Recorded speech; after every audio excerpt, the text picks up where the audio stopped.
Hey guys, Ashley Moore, 4-H program assistant in Kentucky County Extension Service. Today we're going to make us a homemade compost bin. What a compost bin is your recycled materials. And you're going to use it as a natural fertilizer. It's going to go back into the soil. So I'm going to give you a little quick rundown on things you can and cannot use for your compost bin. One positive thing you can use is your scraps from things that you have gathered in your garden. I'm going to add some cucumber peelings to my compost bin.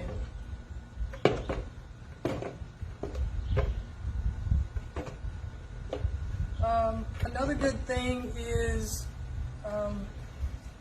cut grass.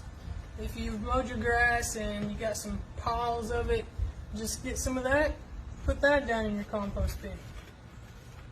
Another thing is you've had some trees trimmed in your yard and they brought a wood chipper.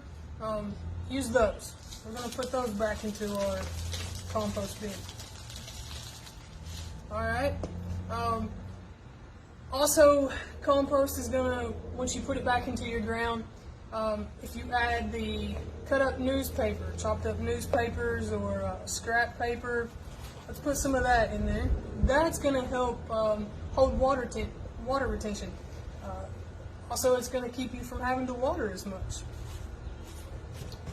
Alright, let's put some of that in there. Another thing we can use is pencil shavings, kind of like sawdust.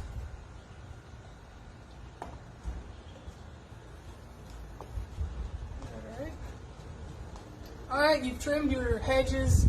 As long as it doesn't have pesticide on it, you can use those yard trimming scraps. You made mashed potatoes or boiled potatoes or something, and you cut the peelings of them off, you have the brown spots cut out. We're going to add those in there as well. Anything that you've got from your garden, you can put back into your compost bin. I had cooked cabbage last night. I'm going to put the cabbage leaf that I got off of it, put that in there. A lot of your green stuff. Something that you don't want to put in there is meats, bones, or dairy products. We don't want any cheese or yogurt or something like that in there. You had your morning coffee.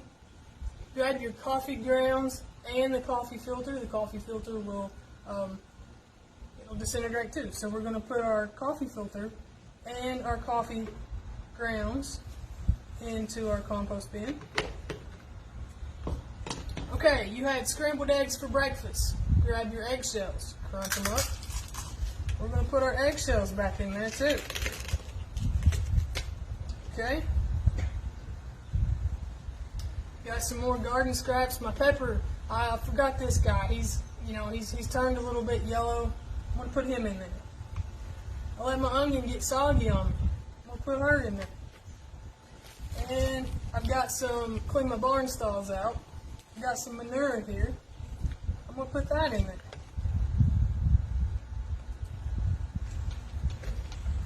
This is not fresh manure.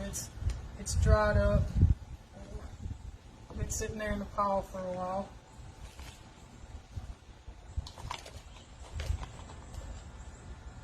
Okay.